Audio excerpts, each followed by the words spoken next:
തുറവൂർ പുത്തഞ്ചന്തയിൽ അടിപ്പാത വേണമെന്ന ആവശ്യവുമായി ജനകീയ സമിതി നടത്തുന്ന സമരം 5ാം ഘട്ടത്തിലേക്ക് കടന്നു. പുത്തൻചന്തയിലെ അടിപ്പാത നിർമ്മിക്കേണ്ട ഇടത്ത് വ്യാഴാഴ്ച രാവിലെ നടന്ന സമരം അരൂർ എംഎൽഎയും ഡെപ്യൂട്ടി സ്പീക്കറുമായ ഷാനിമോൾ ഉദ്ഘാടനം ചെയ്തു. ഇതുവരെയും ജനകീയ സമരങ്ങളിൽ തോറ്റിട്ടില്ല. നിർമ്മാണ കമ്പനിയുടെ തെറ്റായ നയങ്ങൾ തിരുത്തുക തന്നെ ചെയ്യും. അടിപ്പാതയുടെ കാര്യത്തിൽ നിർമ്മാണ കമ്പനിയുമായി കെ.സി. വേണുഗോപാൽ MP ഉൾപ്പെടെ ഉള്ളവർ സജീവമായി ഇടപെടുന്നുണ്ട്. ഒടുവിൽ പുത്തൻചന്തയിൽ അടിപ്പാത വേണമെന്ന വിഷയം കമ്പനി അധികൃതർ സമ്മതിച്ചുവെന്നും ഉദ്ഘാടന പ്രസംഗത്തിൽ ഷാനിമോൾ പറഞ്ഞു. ഉദ്ഘാടനത്തിന് ശേഷം വേദി വിടാനൊരുങ്ങിയ MLA സമരസമിതി അംഗങ്ങൾ പുത്തങ്കാവിൽ നിന്നും ദേശീയപാതയിലേക്ക് പ്രവേശിക്കുന്ന റോഡിന്റെ ശോചനീയാവസ്ഥ ശ്രദ്ധയിൽപ്പെടുത്തി.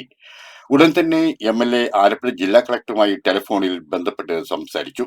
സമരസമിതി അംഗങ്ങളുടെ ആഗ്രഹമനുസരിച്ച് കളക്ടറും PWD അധികൃതരും ഉടൻ സ്ഥലം സന്ദർശിക്കാൻ MLA നിർദ്ദേശിച്ചു. ജനങ്ങൾക്ക് അനുകൂലമായ നിലപാട് എടുത്തില്ലെങ്കിൽ തനിക്കും ഇവരോടൊപ്പം സമരം ചെയ്യേണ്ടി വരുമെന്നും ഷാനിമോൾ കളക്ടറോട് പറഞ്ഞു. തുറവൂർ പഞ്ചായത്തിലെ മുഴുവൻ വാർഡംഗങ്ങളും നാട്ടുകാരും പ്രതിഷേധ യോഗത്തിൽ പങ്കെടുത്തു. സമരസമിതി കൺവീനർ റെജിമോൻ സ്വാഗതം പറഞ്ഞ യോഗത്തിന് തുറവൂർ പഞ്ചായത്ത് പ്രസിഡന്റ് സുധർമണി ബാബുരാജ് അധ്യക്ഷത വഹിച്ചു. കോൺഗ്രസ് പ്രാദേശിക നേതാവ് തുറവൂർ ദേവരാജൻ, വാർഡംഗം അനീഷ്, മുരളി തുടങ്ങിയവർ പ്രസംഗിച്ചു.